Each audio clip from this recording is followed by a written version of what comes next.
হারাম একটা সামান্য একটা হারাম ঠুনকো একটা খেলাকে নিয়ে সারা বিশ্ব কি করতেছে দেখেন নাই? কি পাগল হয়ে গেছে একেবারে, কি অবস্থা মানুষের মধ্যে। কে খেলে তারও ঠিক নাই, ওই দেশের লোক আমাকে চিনে কিনা তারও ঠিক নাই, নিজের কোনো ব্যক্তিত্ব গায়রত কিছুই নাই। আশ্চর্য একটা জাতি আমরা। কে খেলছে? ভাবখানা এমন যে আমরা মনে হয় যুদ্ধ করে কাফেরদের সাথে দ্বীন ইসলাম কায়েম করে ফেলছে একদম, ভাবখানা এমন।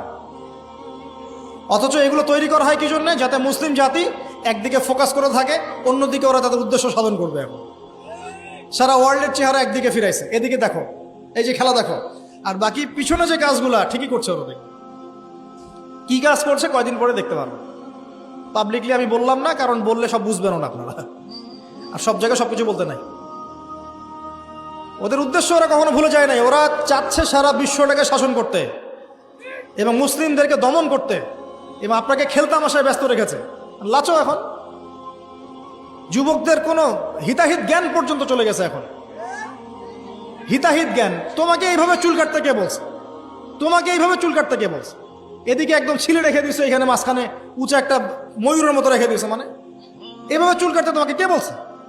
কে তোমাকে মেসির ফলো করতে বলছে? তোমার জন্য রাসূল সাল্লাল্লাহু আলাইহি ওয়াসাল্লামের বাবরি চুলের সুন্নত নাই?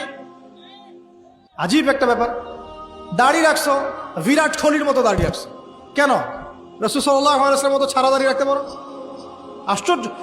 আমাদের আদর্শ চিন্তা হবে না?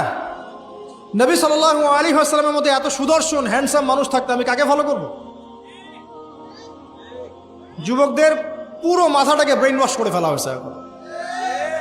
কারণ ওরা জানে খুব ভালো করেই, যুবকরা যদি আল্লাহর পথে ফিরে আসে ওদের সমস্যা আছে, সমস্যা। এই কারণে তোমাদেরকে ভুলিয়ে রাখা হচ্ছে। নিজের জীবনের মূল্য দিতে শেখো। আল্লাহ পাক তোমাদেরকে কি জন্য সৃষ্টি করেছেন এটা বুঝো। শোনো, দুনিয়া যদি চাইতাম আমি অনেক কিছু করতে পারতাম, এই সুযোগ আমার সামনেও ছিল। আমরাও স্বপ্ন দেখেছি একসময়, পাবলিকলি এটা বলেই ফেলছি। আমরা একসময় স্বপ্ন দেখেছি বাংলাদেশ ক্রিকেট টিমের ওপেনিং ব্যাটসম্যান হব, সবাই আমাকে চিনবে, সবাই আমার পোস্টার লাগাবে ঘরে ঘরে, সবাই আমার কাছে অটোগ্রাফ নিতে আসবে, ছবি তুলবে, ইত্যাদি ইত্যাদি। যখন থেকে দিন বুঝেছি, আলহামদুলিল্লাহ, একদিনও পিছিয়ে ফিরে তাকাই নেই, আলহামদুলিল্লাহ। এখনো মানুষ কিন্তু ছবি তুলছে, আমাদের সাথে তুলতে চাচ্ছে, অটোগ্রাফ চাচ্ছে, একই বিষয়ে। এখন আমি আরো অ্যাভয়েড করছি জিনিসগুলোকে। নিজেকে চিনতে শিখো। আল্লাহ রাব্বুল আলামিন তোমাকে আমাকে সৃষ্টি করেছেন, আল্লাহ পাক আমাদের হাতে এই দিনের বিজয় দেখতে চান। আল্লাহ পাক চান যেন আমরা আল্লাহর দিনটাকে পালন করি, প্রচার করি, প্রসার ঘটাই। ইনশাল্লাহ এক সময় দিন প্রতিষ্ঠা হবে ইনশাল্লাহ।